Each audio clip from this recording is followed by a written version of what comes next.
Assalamualaikum warahmatullahi wabarakatuh. Jadi ini video terakhir ya sebelum mid ujian tengah semester untuk mata kuliah pengantar teori partisi. Jadi kita akan melanjutkan pembahasan mengenai fungsi pembangkit. Jadi di video yang sebelumnya kita sudah membahas mengenai fungsi pembangkit sebagai perkalian di situ ya. Jadi kita akan lihat lanjutannya. Jadi sebelumnya kita ingin mengingatkan terlebih dahulu. Jadi pada dasarnya adalah ketika kita berbicara mengenai fungsi pembangkit, itu kita melihat bahwa ada korespondensi satu-satu di situ antara suatu partisi dengan yang nantinya ada sifat tertentunya ya, dengan satu perkalian dari ya kita punya polinomial seperti ini. Dan kita sudah membahas sebelumnya kalau kita punya fungsi pembangkit dari Pn di mana kita punya penjumlah berbeda di S, jadi kita punya bentuknya seperti ini ya, yang di sisi kanan ini dan seterusnya. Dan yang pasti adalah kita bisa juga menggunakan fungsi pembangkit ini untuk membuktikan beberapa identitas partisi. Sebagai contoh, kita punya banyak partisi dari N dengan semua penjumlahnya ganjil akan sama dengan banyak partisi dari N dengan semua penjumlahnya berbeda. Bagaimana caranya? Kita lihat di sini, kita punya bentuk ini, nah dia akan sama dengan yang sisi kanannya dengan manipulasi aljabar seperti biasa kan. Jadi overall ada beberapa identitas yang dapat dibuktikan menggunakan fungsi pembangkit ini. Dan selanjutnya apa yang terjadi kalau misalkan kita mempunyai dua buah variabel. Jadi bisa dilihat misalkan kita punya fungsi pembangkit seperti ini. Jadi bisa dilihat ya. Kita punya di sini N1, di sini N2, di sini N3. Berarti kan ya kita bisa mendapatkan di sini ada N1, N2, N3, ada N1 tambah N2, ada N1 plus N3, terus di sini ada N2 plus N3, terus di sini ada N1 plus N2 plus N3. Jadi bisa dilihat untuk pangkat dari Z-nya, ketika penjumlahnya di sini hanya satu, ini pangkatnya dari Z juga cuma satu. Ketika kita punya penjumlahnya di sini dua, pangkat dari Z ada dua juga ya di sini kan. Bisa kita lihat di situ ketika penjumlahnya 3, pangkat dari Z-nya juga 3. Jadi fungsi dari Z-nya ini dapat menghitung penjumlahnya itu ada berapa. Jadi kita peroleh dengan cara yang sama seperti yang sebelumnya. Kita punya banyak partisi di mana M penjumlah berbeda pada S. Nah, ini bisa dilihat ya, M penjumlah berbeda, makanya di sini ada pangkat M. Jadi ada sebanyak M kan penjumlahnya di situ, akan sama dengan fungsi pembangkitnya ini. Jadi semoga dapat dipahami ya, kenapa Z-nya bisa menandakan ya banyaknya penjumlah di situ. Dan di sini kasusnya ya penjumlah yang berbeda. Dan kita bisa melihat formula di sini. Jadi kita punya double sum di sini Pn, di mana kita punya partisinya itu kita punya M penjumlah pada S, dan perulangannya itu kurang dari sama dengan D kali, dia kan akan sama dengan, karena perulangannya kurang dari sama dengan D kali, ketika kita membahas yang ini ya, jadi sebelumnya kita punya fungsi pembangkitnya seperti ini, dan ini posisi Z-nya sama ya. Jadi kita bisa lihat ada M penjumlah di S, dia akan sama dengan yang di sini. Jadi dua ini nanti bisa kita peroleh ya. Jadi untuk yang ketika kita punya dua buah variabel, itu tentunya nanti yang satu variabel akan menunjukkan apa, yang satunya akan menunjukkan yang lainnya. Jadi contohnya seperti ini tadi, ketika kita punya Z dan Q, Z-nya di sini akan menunjukkan ya banyaknya penjumlahnya ya. Jadi kita melibatkan berapa penjumlah di situ. Terus bagian yang Q-nya itu ya menunjukkan syarat dari partisinya tadi. Jadi ada manfaatnya dua-duanya ketika kita coba aplikasikan. Jadi kita bisa memperoleh beberapa fungsi pembangkit dengan dua buah variabel seperti ini. Nah, selanjutnya yang tidak kalah penting adalah mengenai bilangan segi 5 Euler. Jadi kita punya rumus ini ya dari pembahasan yang sebelumnya. Jadi bisa dilihat ketika Z-nya sama dengan negatif 1, dan kalau kita lihat di ini tadi ya, jadi kita bisa melihat di sini dia akan sama dengan ini, ya kan? Jadi yang dua ini tadi sama dengan seperti ini, dan kita punya produknya ini bisa kita convert ke jumlahan, dan jumlahannya ini ya sesuai dengan syaratnya ya. Jadi kita punya yang di bagian atas itu kan pangkatnya itu bilangan segi 5, dan kita punya di sini dari 1 sampai tak hingga, terus yang satu tadi kita masukkan ke sini, makanya di sini kita punya dari 0 sampai tak hingga. Terus masing-masing kita pecah di situ, dan kita sudah tahu fungsi pembangkit dari Pn itu seperti ini.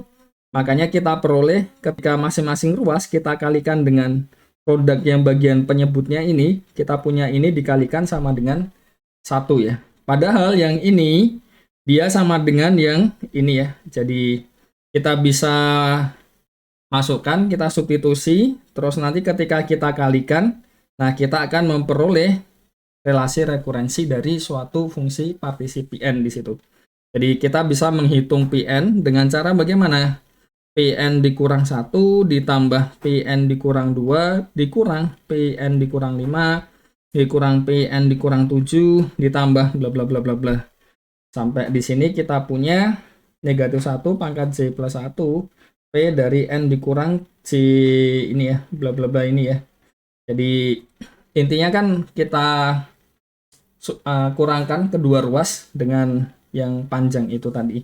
Jadi kita bisa melihat suatu relasi rekursi dari ya fungsi partisi Pn tadi. Jadi sebagai contoh misalkan kita lihat P0, P0 kan 1 ya. Terus P1 sama dengan P0, P2 kan P1 tambah P0 ya. Dari ini tadi kan, karena kita punya Pn, Pn dikurang 1 ditambah Pn dikurang 2 kan. Nanti baru dikurangnya dengan Pn dikurang 5 ya. Ini dikurang Pn dikurang 7. Ya bener ya, 7 kan. Makanya di sini kita masih tambahkan saja, ini masih kita tambahkan. Dan bisa dilihat ini seperti ini ya, yang Fibonacci ya. Jadi kita punya 2 di sini, nanti dikurang sesuatu kan. Makanya kita punya batas atasnya itu kan ada hubungannya dengan yang Fibonacci. Jadi di sini jadi kita peroleh P0-nya 1, P1-nya 1, P2-nya 2, P3-nya 3, P4-nya 5, P5-nya 7, P6-nya 11, P7-nya 15, dan seterusnya. Jadi kita bisa menghitung banyak partisi dari N menggunakan relasi rekurensi yang kita peroleh tadi. Nah, selanjutnya kalau misalkan kita ingin lihat ulang dengan yang identitas Roger-Ramanujan itu, jadi di masa lalu peneliti ini sudah melihat ya, jadi menghitunglah banyaknya partisi dari N ketika N-nya itu dari 1 sampai 200. Jadi di papernya juga disebutkan bahwa dari judges-nya pun juga hanya mengecek sampai 160-an.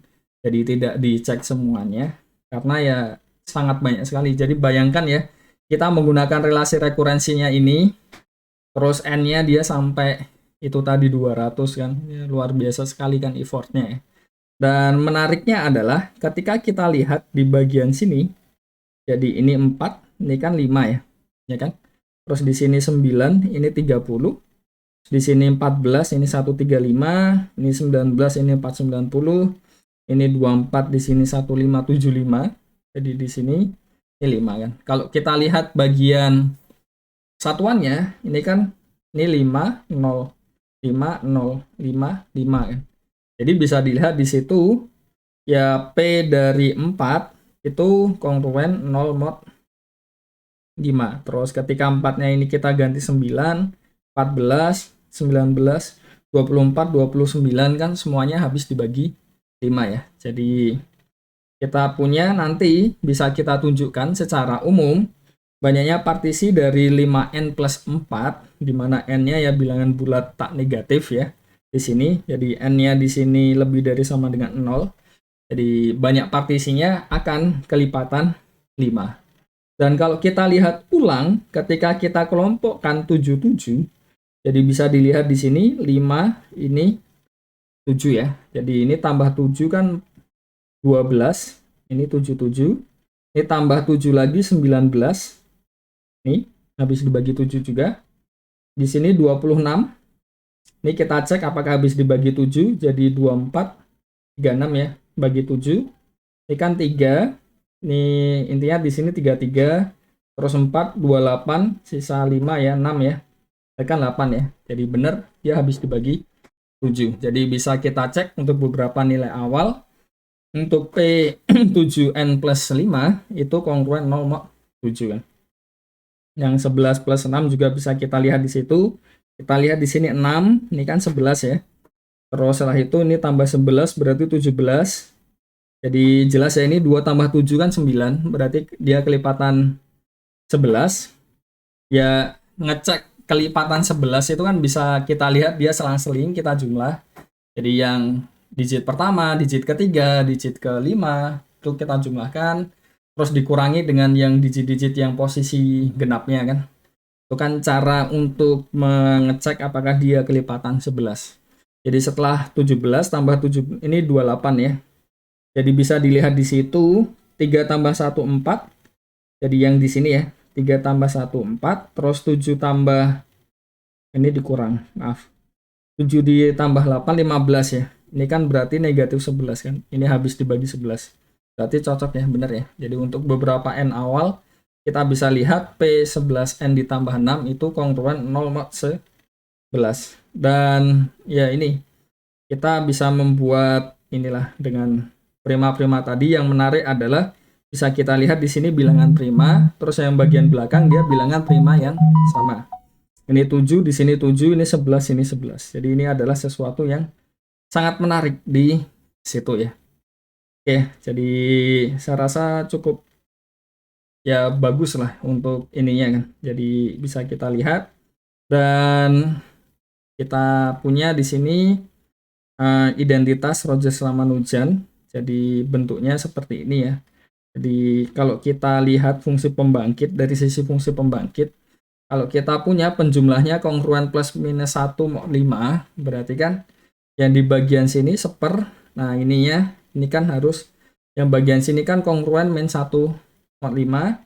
Yang ini oh salah ya, di sini kongruen 5N dikurang ini tuh berarti ya benar ya, yang min 1 jadi 1 mod 5 kan. Yang di sini yang 1 mod 5-nya jadi ini 4 mod 5, terus di sini 1 mod 5 kan.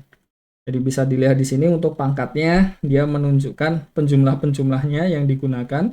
Jadi memang betul untuk kongruensinya itu tadi.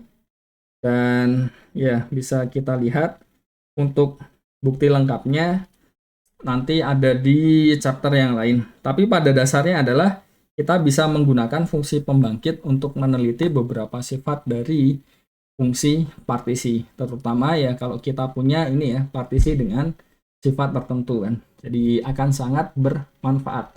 Bahkan kalau kita lihat di tugas yang kemarin, itu kan juga yang 2 nomor terakhir ya.